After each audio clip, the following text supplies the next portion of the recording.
American Express أكتر بطاقة قيمة بين كل البطاقات الائتمانية. كل الناس معاها فيزا أو ماستر كارد، بس نسبة قليلة جدا معاهم American Express، وهثبت ده دلوقتي. في 2019 كان في أكتر من 3.3 مليار بطاقة فيزا، وأكتر من 2 مليار ماستر كارد، و114 مليون بطاقة American Express بس. ده فرق كبير جدا، يعني كده في 29 بطاقة فيزا و17 ماستر كارد لكل بطاقة واحدة بس من American Express. وده عشان هم مش مهتمين بالكمية، في الحقيقة هم بيعملوا أمور كتيرة بطريقة مختلفة شوية. فمثلا فيزا وماستر كارد صادرة من البنوك، في حين إن أمريكان إكسبرس بتتعامل مع معظم العملية دي بنفسها. الاختلاف الأكبر إنهم مش بيسلموا مجرد بطاقة ائتمانية، ولكن حاجة أكبر من كده. عشان كده يمكن مش من العدل حتى المقارنة من ناحية عدد بطاقاتهم. كعلامة تجارية مميزة هم مش مهتمين بعدد البطاقات الصادرة، لكن بكمية الفلوس اللي بيحصلوا عليها من كل بطاقة. أعتقد إن ده أكتر رقم معروف، وواضح إن الرقم الأعلى الأمريكان إكسبرس. ده سببه إن بالرغم من إن عدد بطاقاتهم أقل، أمريكان إكسبرس إيراداتها أعلى من فيزا وماستر كارد. في الواقع هي أعلى منهم هما الاتنين مع بعض.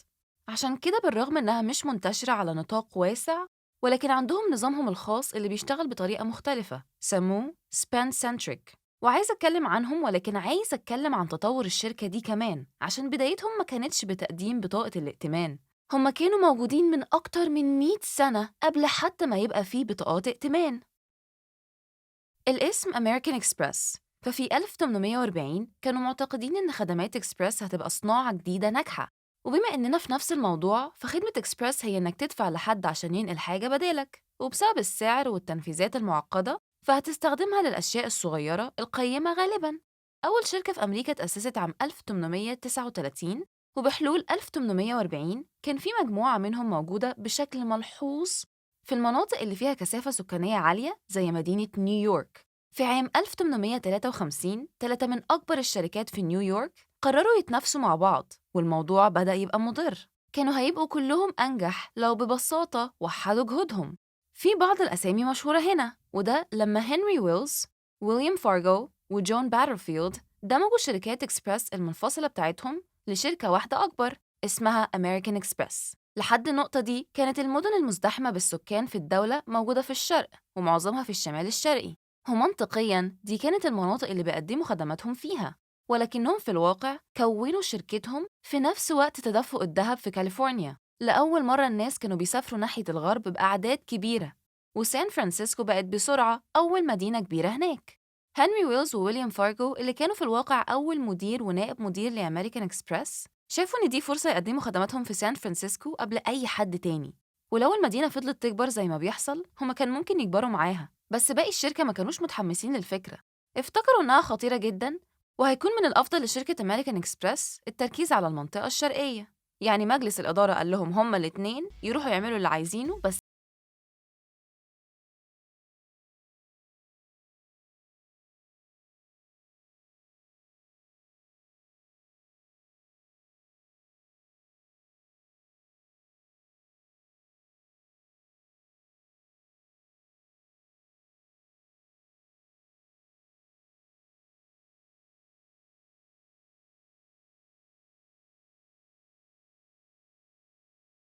وضح إنهم فضلوا مع أمريكان إكسبرس وبيديروا الشركتين في نفس الوقت.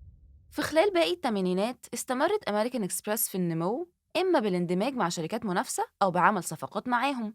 بقدر المناطق اللي هيقدموا خدماتهم فيها، عملوا اتفاقيات مع السكك الحديد وخدمات النقل الأخرى. كانت الحرب الأهلية كويسة للمشروع، عشان ده معناه إن كل حاجة بتتشحن لكل الأماكن.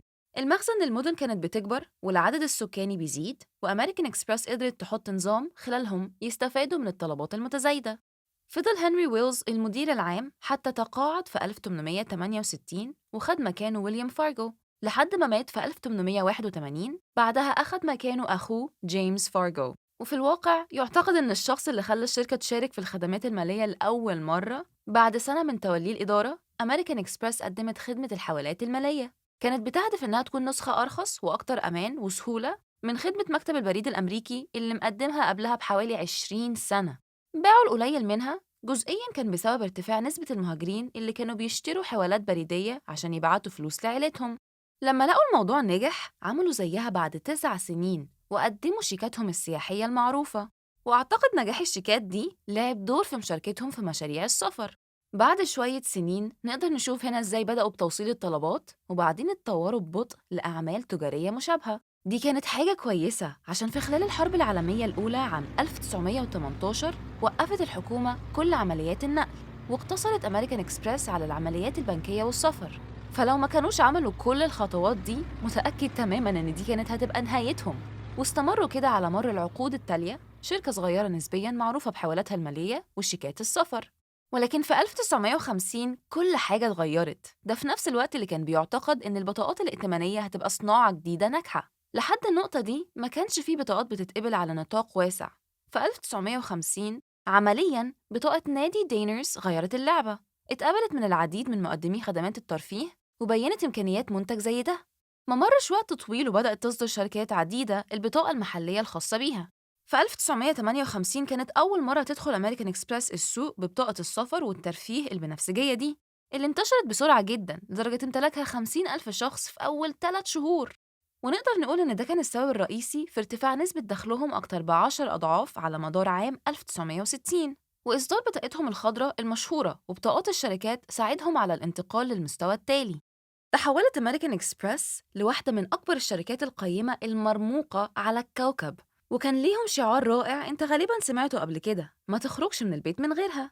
شعار جذاب وبسيط وعملياً بقى من أشهر الجمل اللي بتتقال في كل الأوقات. بطاقة أمريكان إكسبرس ما تخرجش من البيت من غيرها، بمعنى إن مشروع البطاقة الائتمانية دي ساعدهم جداً على مدار العقود التالية في الحصول على كل الأعمال المالية الأخرى من وقت ما بدأوا يبيعوها. في نقطة ما اشتروا شركة تأمين وشركة سمسرة. وجهة نظري إنهم مركزين على بطاقاتهم الذهبية والرمادية دلوقتي. وعايزة أتكلم عن بطاقاتهم الرمادية عشان أعتقد كان بتبين إزاي بيديروا مشروعهم. أولاً اسمها البطاقة البلاتينية، والبلاتين عبارة عن معدن نادر وقيم وبراق بيمثل أمريكان إكسبرس وإزاي بتحب تتشاف. ولكن بعيداً عن الاسم، البطاقة الائتمانية دي عشان تمتلكها بس بتدفع $550 كل سنة. معظم البطاقات الائتمانية بتبقى ببلاش، ولو بفلوس عادة ما بتكونش غالية للدرجة دي. أنا بقول إن ده بيوضح شغلهم لأن بيجيلهم $4 بليون من رسوم البطاقة دي كل سنة، ده جزء كبير من هيئتهم. حاجة تانية عن البطاقة البريطانية إن ما فيهاش فوائد عشان الرصيد بالكامل لازم يدفع في نهاية كل شهر. الفكرة إنهم مش زي الشركات التانية، في الواقع أمريكان إكسبرس عايزاك تدفع فاتورتك في ميعادها. في معظم بطاقتهم زي البطاقة البريطانية ده شرط أساسي بالفعل. وكمان ممكن تكسب 60,000 نقاط مكافأة عضوية بعد ما تشتري بالبطاقة الجديدة حاجات ب50,000 في أول 3 شهور. هو ده جوهر كل أعمالهم، إن أي بائع لازم يدفع عشان يقدر يفعل البطاقة دي. بالمقارنة بفيزا أو ماستر كارد فأمريكان إكسبرس بتكلفهم أكتر. لو عايز تشتري حاجات من والمارت باستخدام بطاقة فيزا ده عادة أرخص لوالمارت من لو أنت استخدمت أمريكان إكسبرس، حيث والمارت بتدفع لهم نسبة عالية نسبياً من العملية كل مرة تستخدمها وهم عايزينك تستخدمها. كل ما استخدمت بطاقتك أكتر كل ما أمريكان إكسبرس عملت فلوس أكتر. عشان كده تقديم صفقات بتحفزك إنك تصرف $5,000 في 3 شهور بيعكس خطتهم الشاملة وده إزاي عملوا معظم فلوسهم عموماً. وعشان كده اسمها spend centric. السؤال الواضح هنا هيكون ليه البائعين قبلوا أمريكان إكسبرس من الأساس في حين إن معظم الناس مش معاهم البطاقة دي أصلاً، فليه يهتم وكمان هتكلف أكتر؟ وده فعلاً بيحصل أوقات. في الماضي الناس كانت بتلاقي صعوبة بأماكن تقبلها، ولكن النهاردة الأمور اتحسنت.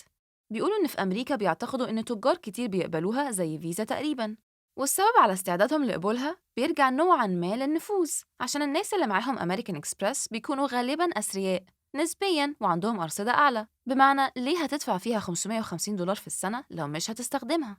الناس الأثرياء هم اللي بيصرفوا فلوس أكتر، عشان كده الميزة لوالمارت أو أياً كان المتجر هتكون الجذب الناس بتدفع كتير لمشروعهم التجاري. هيكون بيدوا أمريكان إكسبرس نسبة أعلى من فاتورة أكبر، فالمفروض إنها فايدة للكل. وأخيراً المزايا واللي هي السبب الرئيسي اللي بتخلي الناس تشتري البطاقة البريطانية دي.